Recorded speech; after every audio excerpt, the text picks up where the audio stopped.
Good morning, caller. You're on the air with Richie McRichface, or whoever I'm supposed to be. This is a pre-watershed family program, so there'll be no farting, no coughing, no blaspheming, no white-splaining, and no saying fuck, shit, cunt, or titty sprinkles. All right, proceed with your comment, please. Yeah, let me first say I enjoy your program, and I enjoy you personally. This man is a liar. He has never enjoyed my person. My person and his person have categorically never indulged in any personage. I would remember such an event, and I do not. I can say with confidence and even pride that in all my years on this earth I've never been buggered by a Welshman. I have a squeaky clean record in that department, and I'll be buggered if I'll soil it for you. What was I talking about? But I'd like to ask you a direct question. Are you embarrassed to pick up your paycheck? Am I embarrassed to pick up my paycheck? Why, yes, it weighs a bloody ton. I am an old man, and my check is the size of a billiard table. I must make quite the spectacle as I drag it out of the bank and awkwardly haul it into the back of a Rolls Royce. Or was that a serious question? I do think you're overpaid. Do you now? Well, I think you're under a dick. I think you're a bollock. You spend your lifetime asking people questions. Yes, that's what they pay me for. Now I'm asking you a direct question. Yeah, I'm good at asking questions. That doesn't mean I'm good at answering them. It's a different skill set. Do you know why salespeople get paid more than receptionists? Because asking the right questions is more difficult than answering the correct telephone. Making a call is harder than receiving one. Have you ever worked in telemarketing? It's one of the most miserable, soul-draining occupations you can possibly imagine. You go to work every morning and you beg another 1,000 strangers for their custom. And when they're not interested, you're the one who gets yelled at. And I mean yelled at. Yelled at like you've just burst in on them while they're on the toilet and tried to insert a vacuum cleaner into their wallet. And that is basically what you're doing. It's awful.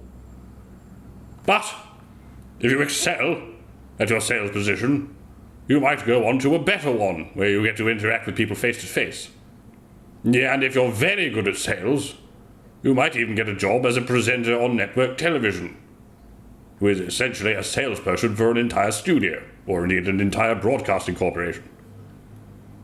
And if you're exceptionally good at sales, you'll be able to make a living selling your own product, whatever it may be. Yeah, and at all these stages, you are driven by the incentive of commission. You're not just paid by the hour, you get rewards in proportion with your results. If your highest earning salespeople are women, it's because the women are getting better results. If your highest earning salespeople are men, it's because the men are getting better results. If your highest earning presenter is Gary Lineker, it's because Gary Lineker is getting the best ratings. It's up to you to figure out how or why that might be. Maybe it's because the majority of TV viewers are female and women like watching men. Have you thought of that? Anyway, ask your bloody question. Do you think you, the rest of the BBC, the staff, Claudia Winkleman, Chris Evans, all them, do you think they're grossly overpaid? Well, Winkleman certainly is. That show sucks. A bunch of degenerates prancing around and judging each other. Even if you paid her in nothing but rotten potatoes to the face, it would still be a callous waste of resources. I can't understand why anyone would get paid for something I don't like. Have I made my point there? I think I have. As for Chris Evans, yes, he got paid 7 figures last year. What would you have him do?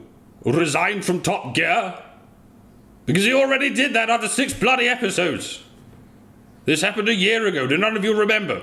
Chris Evans got a call from the Top Gear producer saying, "It's Clarkson. I've had to sack him. He came at me with a spatula." Save us, Chris. How much do I have to pay you to come in and save the BBC's most internationally popular cash cow of the past 20 years?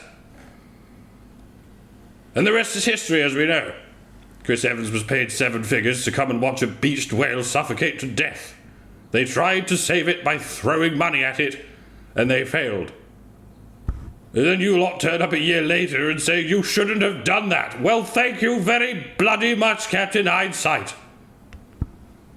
Meanwhile, QI has replaced Stephen Fry with Sandy Toxvig, and I don't hear anyone complaining about what a damp squib that's turned into. I work with men in the coal industry. I was a coal miner.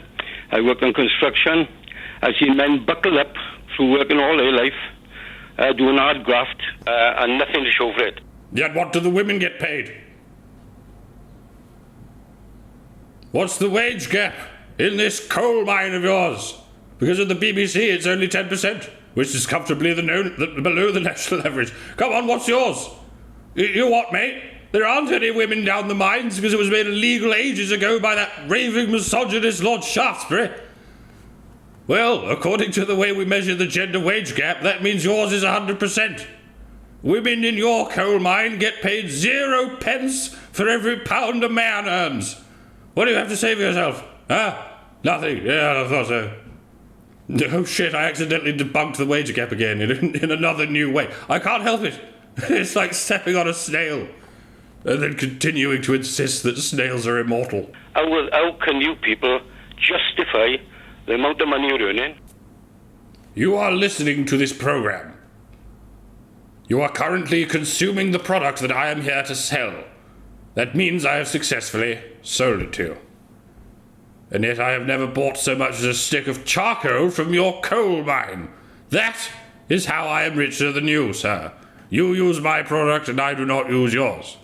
If you wish to show your displeasure at this situation, then stop giving me your custom. Put the phone down, then go and rip your television out of the wall and throw it out of a hotel window or something. And then never pay a TV license again, is the point. If you're not content with watching the BBC hoist themselves with the petard of their own deluded socialist daydreams, then you could help accelerate the death knell by abstaining from the TV licensing racket and crippling their budget. The only solutions they're going to apply at this point are sacking the people who are good at their jobs and replacing them with people who have brown skin, regional accents and vaginas. It's not a broadcasting corporation anymore, it's the She-Ra White Man Haters Club. If you haven't jumped ship by now, then you're a fucking idiot. You fucking wanker! That's more like it.